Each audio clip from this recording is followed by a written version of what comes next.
everyone, RogueGold here. Welcome back to The Division 2. With this one, we have our second video of the day going over important information that you need to know about what is going into the game tomorrow. Earlier this morning, we took a look at the developer stream that went on fully previewing the winter event that is set to go live in the game again starting tomorrow. But in this one, we know the patch notes for Year 7 Season 3.1, the patch that is going to be delivering not only the winter event, but also a bunch of other fixes and changes. This is going to modify the companion dialogue issue that a lot of people have been complaining about, introducing some new surge events to the calendar, a bunch of other stuff.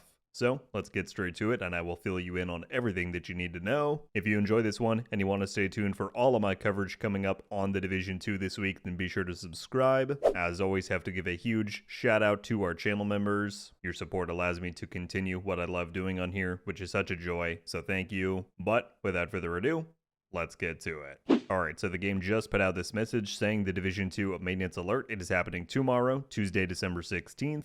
For whichever time zone you may be in, this is when the servers are going to be going down for maintenance, and the estimated downtime, as you can see right here, is 5 hours. Keep in mind, this update is delivering both the winter event and Year 7 Season 3.1, so everybody will have to wait for the servers to come back online before we can dive in. But they then link us to the patch notes, so let's go and take a look at those right now. December 16th, Year 7 Season 3.1.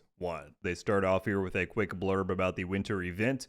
We already went over all of the details on this stuff, more so than they do here in the dev stream recap that I did this morning. In case you missed it and you want to get an idea of everything that is on the way with this event, I will link that down in the description and the upper corner. Definitely check it out. Moving on, we then get to some new stats and resources multiplier events that are going to be added to the calendar. The first one is coming right at the end of December. It's called Countdown Surge, which I'm quite excited for. This sounds fun. For the duration of this, which is from the 26th through the 30th, everybody is going to earn double countdown requisition tokens while playing the game mode. Keep in mind, this is the countdown currency that you can then go and spend at the vendor. So defeating hunters, getting their dog tags, completing encounters within Countdown, extracting, that all contributes to how much requisition you earn per match, and that is going to be doubled. So that should be pretty fun to jump in, get some additional rewards. Additionally then, from January 9th through the 13th, we have the Deadeye Overdrive here, which is a stat event. We've seen them do a few of these over time, but this is a new variation of a damage one. So for the duration of this, everybody is going to receive 60% additional headshot damage, 30% additional weapon damage, 40%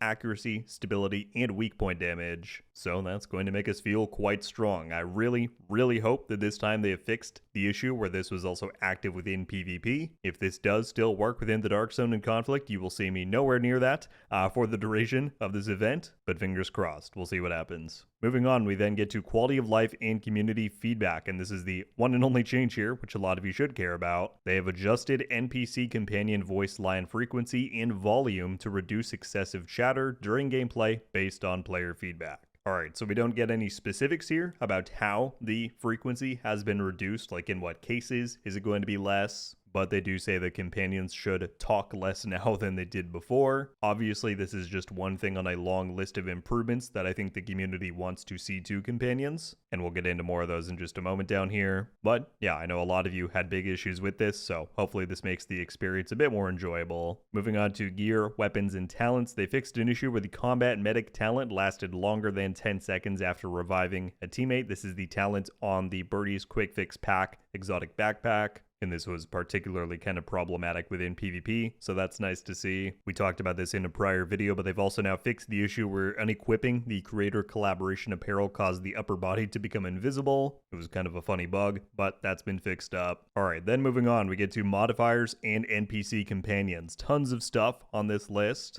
We might not talk about every single one, but let's go over the highlights. Firstly, they fixed an issue where the tech line companion, which is the engineer, did not engage in close combat either on its own or when the players ordered it to attack. This is the one that comes equipped with a shotgun anyway, so it was kind of funny that it had this inverse behavior. Good to see that fixed up, and hopefully that makes the tech line in particular more effective. They also fixed an issue where the companion was unable to shoot turret weak points at certain locations. They've now made it so that the Overwatch talent works with companions, and it will buff their damage. This is nice to see, right? They're expanding the functionality of different talents, because when the season began, they said that not every single talent that includes an ally or a teammate will apply to the companion, but good to see them slowly rolling that out over time. They fixed an issue where the companion could remain stuck in cover and fail to attack enemies when ordered to take cover before combat started. This is definitely one that I've run into myself, where they would just sit there and not do anything, so great to see that fixed. Similarly, they fixed an issue where the companion ignored orders when standing more than 40 meters away from the agent during combat encounters.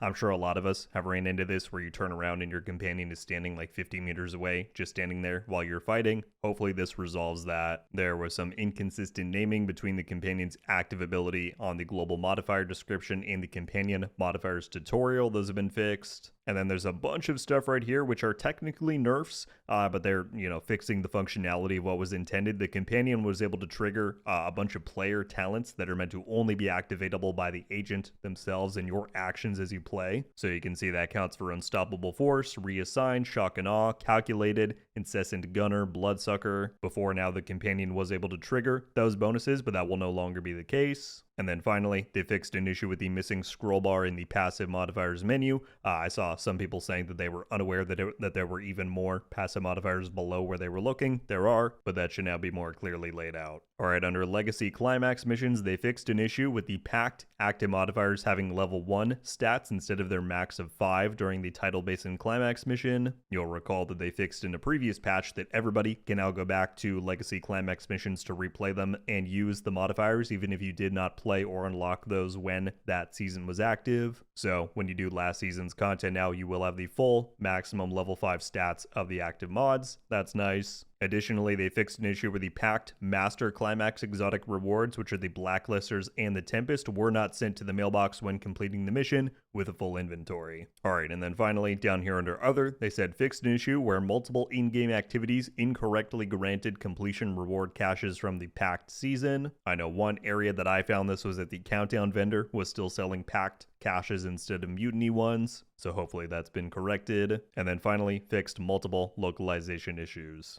Okay, there you have it, everybody. That is the patch notes and breakdown for Year 7 Season 3.1, which is going to be arriving to the game tomorrow on December 16th.